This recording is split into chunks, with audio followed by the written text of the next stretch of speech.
আসসালামু আলাইকুম। গো শাশুড়ি রান্না করে আজকে আমি এই যে পেঁপে কী করবো, এই যে পেঁপে কাটতে যে সিদ্ধ করে নিচ্ছি। এই পেঁপে বাইটতে আমি তেলে বাগার দিব, আপনারা সাথে থাকেন, দেখতে থাকেন। এই যে আমার তো ব্লেন্ডার নাই গে, এনে গিয়ে আমরা পাড়াতে বাইটতে নিব, আপনারা দেখেন। এই যে পাড়াতে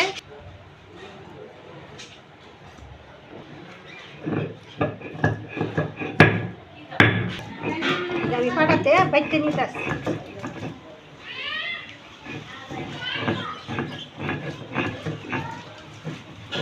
কড়াই গরম হয়ে গেছে, আমি তেলটা দিয়ে দিলাম।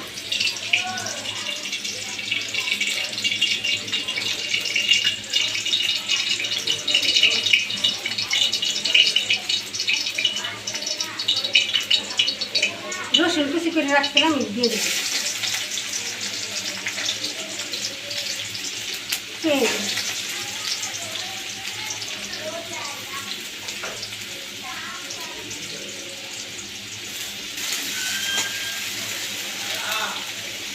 কাঁচামরিচ,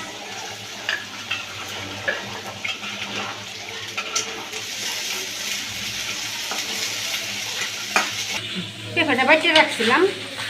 এই যে কাঁচামরিচ বাঁধা হয়ে গেছে, আর আমি একটু হলুদ দিই। এই যে একটু হলুদ দিই,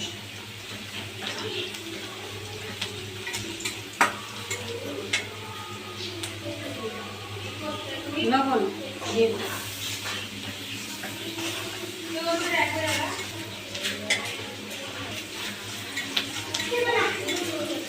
দিয়ে দিলাম। পেঁপেটা বাইটে দিয়েছিলাম, দিয়ে দিলাম।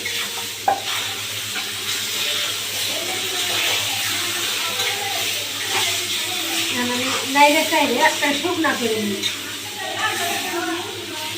ধনিয়া পাতা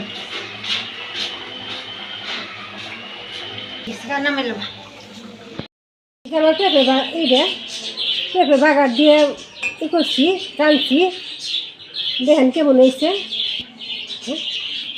বর্তা নাই, হ্যাঁ, এই যে বাইটে পেঁপে বাগার দিয়ে রাঁধছি, কেমন হয়েছে কমেন্ট করে জানাইবেন। আর এমন করে পাক করে আপনারা খাইবেন, খাইয়ে আমার চ্যানেলটা বেশি বেশি শেয়ার করবেন।